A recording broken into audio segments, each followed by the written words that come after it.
The filming process.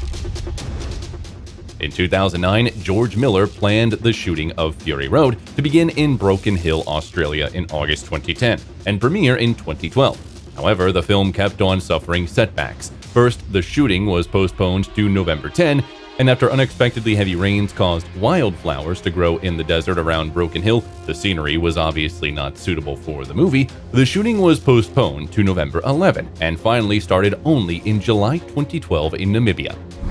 Apart from Brendan McCarthy, the cars were designed by artists Colin Gibson and Peter Pound. Some vehicles were built back in 2003, but despite this, they remained fully functional. They designed 80 cars for the movie and built around 130 as they needed some of them in multiple copies. Interestingly enough, of all the cars, only 15 survived to the end of the filming.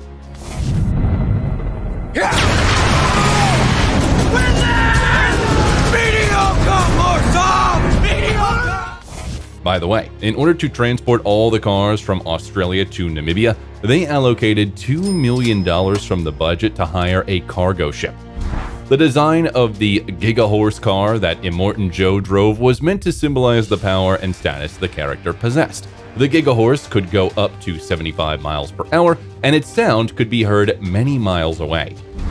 And the unique tracked vehicle, the Peacemaker, driven by the chief gunner, was considered the most dangerous and unpredictable vehicle on the set. The car had serious problems with the brakes and engine cooling, and to make it suitable for filming, these systems had to be redesigned more than once. By the way, by the end of filming, the Peacemaker was also wrecked. More than 80% of the special effects in the movie were practical, including stunts, makeup, and sets. CGI was used mainly to enhance Namibia's scenery, refine stunts, and create Furiosa's prosthetic left arm in place of her real one. Even the older actresses who played members of the Vuvalini tribe performed many of the stunts themselves, and for the more difficult and dangerous scenes, they hired more than 150 stuntmen, including Cirque du Soleil performers and Olympic athletes. Many of the cast and crew members were victims of muggings and thefts while living in the closest desert town. The producers even had to bring in a team of former bodyguards and members of the Special Air Service for protection. By the way, despite the fact that the filming took place in the desert, it turned out to be much cooler than one could assume, and Riley Keough even managed to catch a cold. By the way, working on the movie wasn't hard on Keough alone. According to the actors, after each day of grueling filming, their faces had to be washed clean of a dense layer of sand, and that was the case for 9 months for 13 hours a day, 6 days a week. However, Abby Lee, who played the Dag, felt that the exhaustion made their performance more realistic. Because of difficult weather conditions, the director was unable to be near the actors and directed the shooting looking into the monitors in a special tent. Miller also paid a lot of attention to the visuals of the film. He decided to make the film as colorful as possible to make it stand out from other dystopian post-apocalyptic films. At the same time, the original concept of the movie was black and white, but the producers were strongly against the idea, believing that it would scare off the audience. Though a monochrome version was still released for particular connoisseurs and even went into limited release. Ask the editor to put a filter on and sell people the same movie twice. It's so Hollywood. By the way, our next video will be about the black and white version of the movie. The Citadel, as it appeared on the screen, did not exist in real life. It was created using a combination of photographs of suitable mountain elevations in Namibia, Jordan, and Australia, and visual effects developed by Illura Studios, shaping entirely new colors, textures, and geometry of the rocks. In the scenes where Immortan Joe addresses the people and opens the water pipes, most of the crowd and water flows have been digitally added.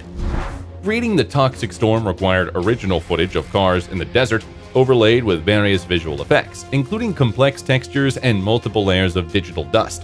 The scene could have been created on the computer from start to finish, but Miller wanted to use as much real footage as possible. By the way, originally there were also tornadoes in this scene, but they looked too unnatural and they decided to replace them with a dust storm. The canyon, on the other hand, did exist in reality, but it too had to be tweaked a bit, making it taller and more pointy. They also found a suitable old quarry in the desert. The team was allowed to blow it up, and the real explosion became the basis for the final shots. Night scenes were shot in bright daylight and later color corrected. The team used low exposure to get the best possible shoots. Shooting night scenes in the daytime was very unusual for the crew members, but during the test shots, everyone realized the result was excellent.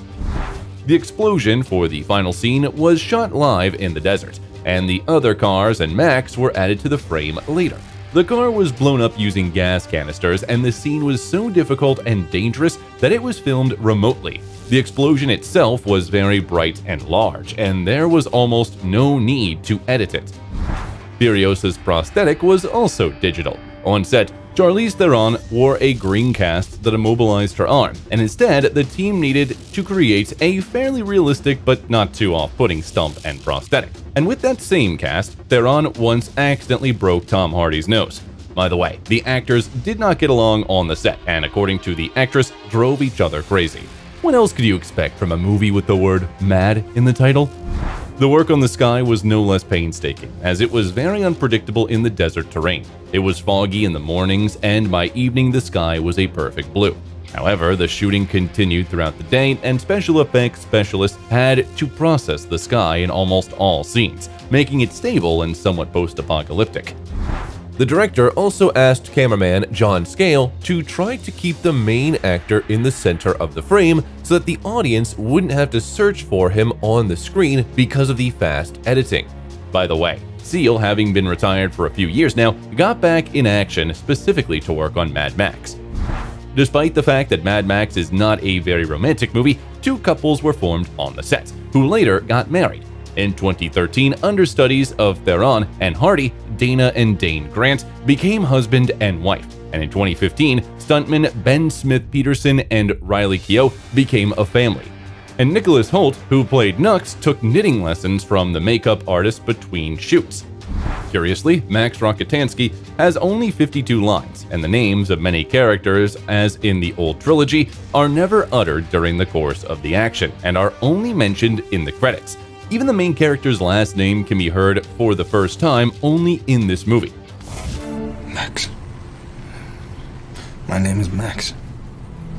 Incidentally, almost all dialogue was dubbed during post-production, as the original audio recordings from the set were unusable due to background noise from wind and engines. This process is called voiceover, when the actors dub themselves in post-production. For an outsider, it often resembles the process of exorcising demons from the body. Here's Hugh Jackman doing it.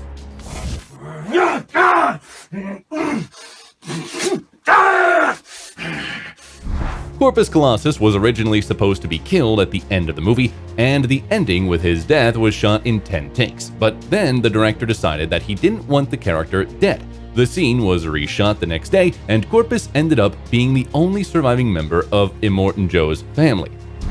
The movie also has references to the original film. For example, in the scene where Max abruptly wakes up in the car, the last frame of his flashback is a close-up of the eyes popping out of the eye sockets from the toe cutter murder scene. And during the final battle, one of Immortan Joe's minions scares Furiosa with the exact same hiss as the toe cutter in the 1979 film. It's also interesting that the jacket Hardy wears in the movie is a perfect replica of the one worn by Mel Gibson in the second and third films of the trilogy. And the crossed belts worn by Valkyrie, played by Megan Gale, are the same belts worn by Max in the third installment. The nylon paracord bracelet that Max wears is a personal item of Tom Hardy, and the baton of Immortan Joe belonged to Hugh Caius Burns' mother-in-law. It was given to her as a gift during World War II, and after her death it was lying around, and Hugh thought it would be just right for the movie. Editor Margaret Sixel, who is also Miller's wife, had to create the movie from 470 hours of footage that took 3 months to process. Curiously, when Sixel asked her husband why he decided to have her do the editing, since she had never worked on an action movie before, he replied that if a male had edited it, the movie would have looked like any other action flick. By the way, Fury Road, with a 2-hour runtime, became the longest movie of the franchise. There is a curious theory that Max in Fury Road is the Pharaoh Kid from the second movie, as he has a music box similar to the one Max gives to the kid. However, the comic book series of the same name, written by Miller, claims that Tom Hardy's Max is the same character as Mel Gibson's Max. Also, many believe that the girl Max sees in his visions is his daughter. However, in the comic book, she gets hit by several cars in the desert and Max's daughter was killed before the war. The end credits of the film have a memorial dedication that reads Lance Allen Moore II, May 24, 1987 to March 10, 2015. Moore was a fan of the Mad Max franchise and died in a motorcycle accident near the location where the second installment was filmed.